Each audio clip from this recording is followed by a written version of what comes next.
Hello बच्चों, जय हिंद। मैं राजेश सर एक बार फिर से आप लोगों के लिए लेकर के आया हूं 2014 के क्वेश्चन बैंक के ऑब्जेक्टिव का संपूर्ण व्याख्या के साथ हल। तो चलिए हम लोग शुरू करते हैं। हमारा जो फर्स्ट क्वेश्चन है वो आपके स्क्रीन बोर्ड पे दिखेंगे। क्वेश्चन है, यदि अल्फा तथा बीटा द्विघात बहुपद fx बराबर x square minus 3x plus 5 का मूल हो तो 1/अल्फा प्लस 1/बीटा का मान होगा। तो देखिए यहाँ पर fx का जो मान है वह दिया हुआ है x square minus 3x plus 5 और हमें फाइंड करने के लिए क्या दिया है 1/अल्फा प्लस 1/बीटा का मान। तो सबसे पहले हम इसका मान निकाल लेते हैं, इसको तोड़ लेते हैं।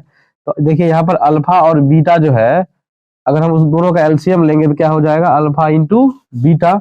अल्फा से अल्फा को हम डिवाइड करते हैं तो हमारे पास आ जाता है बीटा, प्लस का चिन्ह है, प्लस का चिन्ह दीजिए। बीटा को अगर हम बीटा से डिवाइड करते हैं तो क्या बचेगा हमारे पास अल्फा। अगर आप लोग गौर से देखिएगा तो ये किस रूप में आ गया, alpha plus beta. Alpha plus जो बीटा होता है उसे हम लोग कहते हैं शून्यकों का योगफल और इसका जो सूत्र होता है वह होता है माइनस बी बाई ए। इसी प्रकार से हर के रूप में alpha into beta, alpha into beta को हम लोग कहते हैं शून्यकों का गुणनफल। इसका जो सूत्र होता है वह होता है सी बाई ए।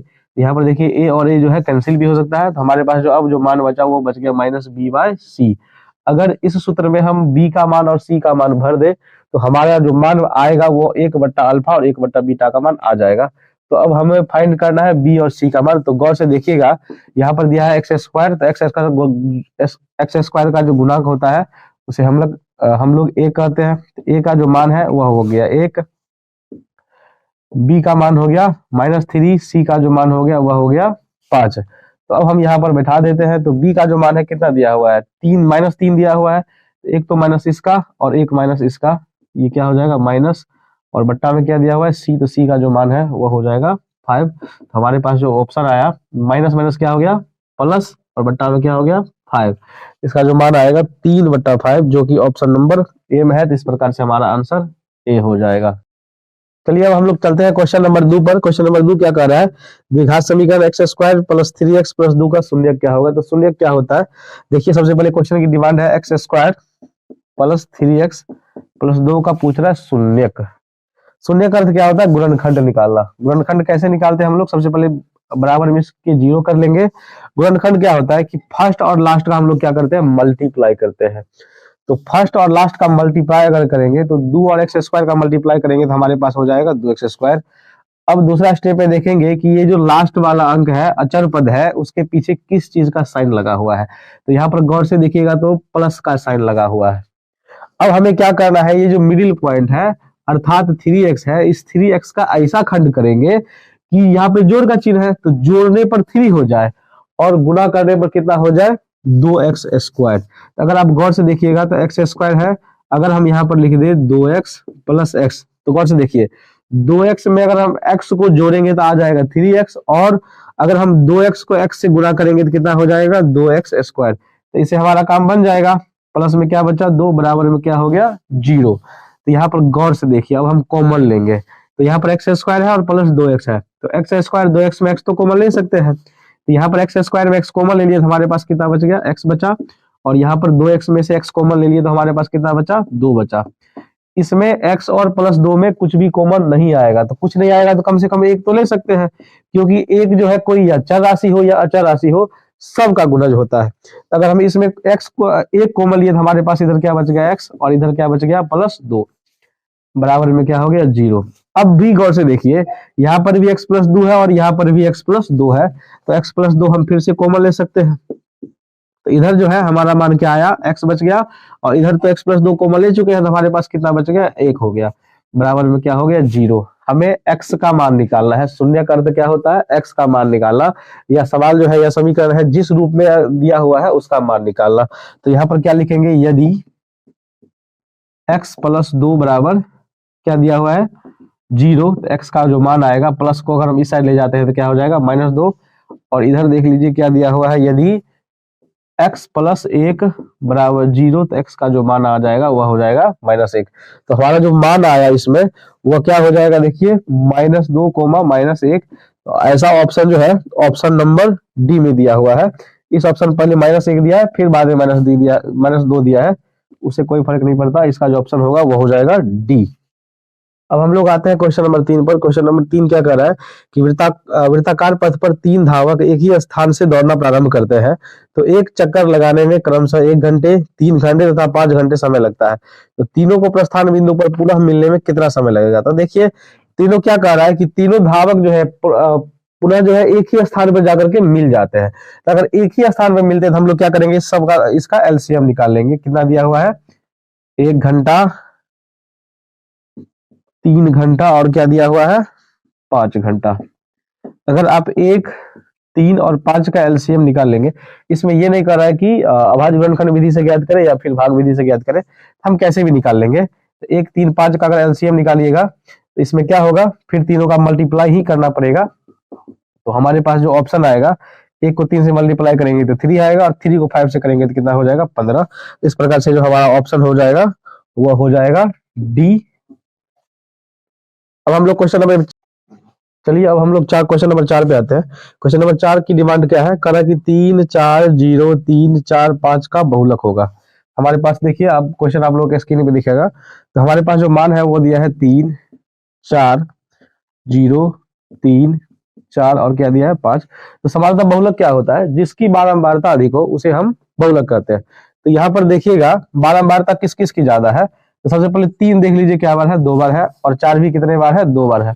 तो यहाँ पर 3 की भी बारंबारता समान है और 4 की भी बारंबारता समान है। तो अगर ऐसे समझ में नहीं आया तो हम इसे क्या कहेंगे? आरोही क्रम में, अर्थात बढ़ते क्रम में सजा लेंगे। 0 के बाद क्या हो जाएगा? 3, फिर 3, फिर 4, फिर 4 और फिर क्या देखिए 5। तो यहाँ पर 0 कितने बार आए हैं? 1 बार। 3 जो है वो 2 बार आया है। 4 जो है वो भी 2 बार आया है। और 5 जो है कितने बार आया है? 1 बार है। तो अब इसका बहुलक कितना होगा?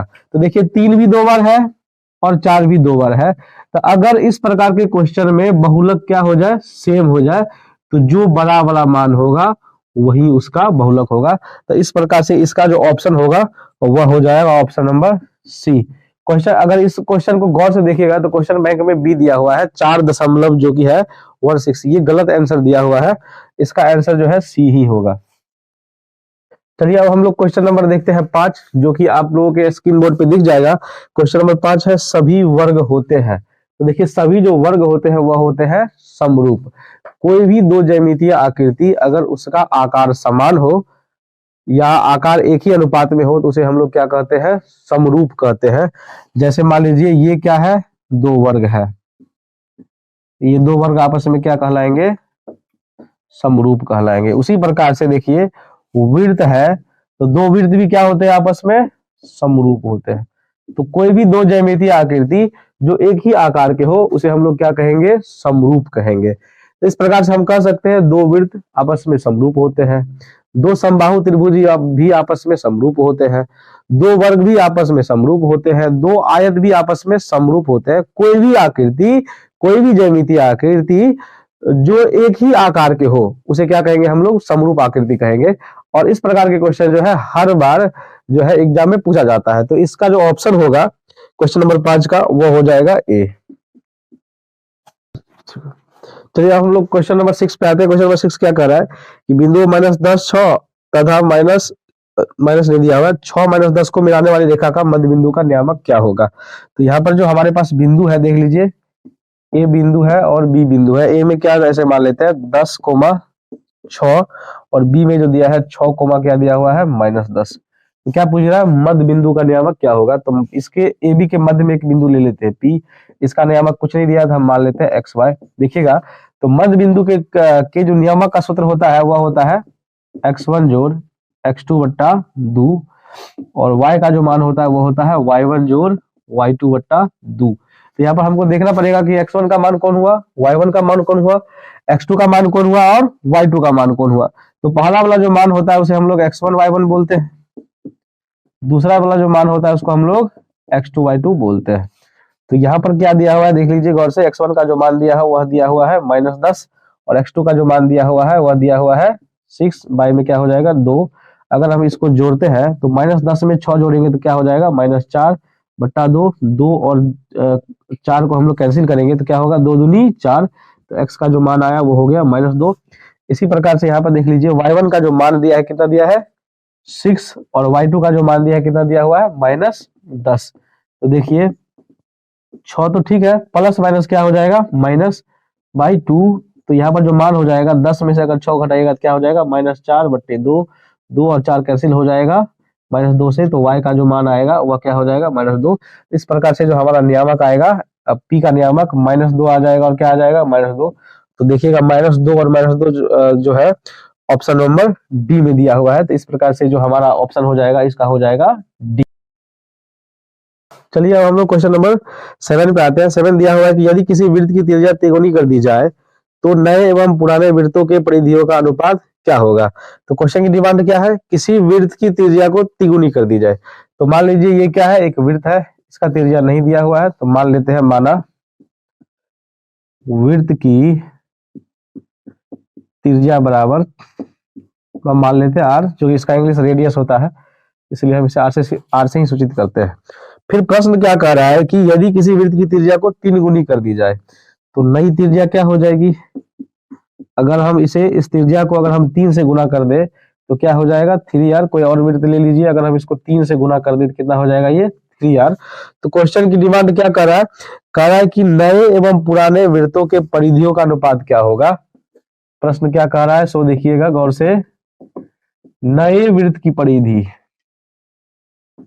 नए वृत्त की परिधि और क्या कर रहा है, पुराने वृत्त की परिधि का अनुपात क्या होगा। अनुपात क्या करेंगे हम लोग, अंश और हर के रूप में लिख लेंगे, बट्टा के रूप में लिख लेंगे, वही हुआ अनुपात। तो हम लोग जानते हैं कि वृत्त का जो परिधि का सूत्र होता है वह क्या होता है, 2π। और देख लीजिए नए वृत्त की परिधि 2πr होता है। r अर्थात क्या हुआ, वृत्त की त्रिज्या, और वृत्त की जो त्रिज्या है उसका जो मान दिया हुआ है वह कितना दिया हुआ है, 3r। उसी प्रकार से पुराने वृत्त की परिधि, पुराने अर्थात जो पहले दिया हुआ था, तो वृत्त की परिधि का जो सूत्र होता है वह क्या होता है, 2πr होता है। तो यहाँ पर हम लोग क्या यूज करेंगे, 2πr। तो अब हमारे पास जो ऑप्शन है देखिए, 2 से 2 कैंसिल हो जाएगा, पाई से पाई कैंसिल हो जाएगा, इस r से ये r कैंसिल हो जाएगा, और हमारे पास यहाँ पर कुछ नहीं बचा, कितना बचेगा, 1। हमारा जो बचा से इसमें वो कितना हो जाएगा, 3/1। और हम अगर इसे अनुपात के रूप में लिखेंगे तो इसे क्या लिखेंगे हम लोग, 3:1। और ऐसा जो ऑप्शन है वह ऑप्शन नंबर जो है बी में दिया हुआ है। तो इस प्रकार से जो हमारा ऑप्शन हो जाएगा वह हो जाएगा बी। चलिए अब हम लोग क्वेश्चन नंबर 8 पे आते हैं। क्वेश्चन नंबर 8 की डिमांड क्या है, कर किसी घटना की प्रायिकता नहीं होती है।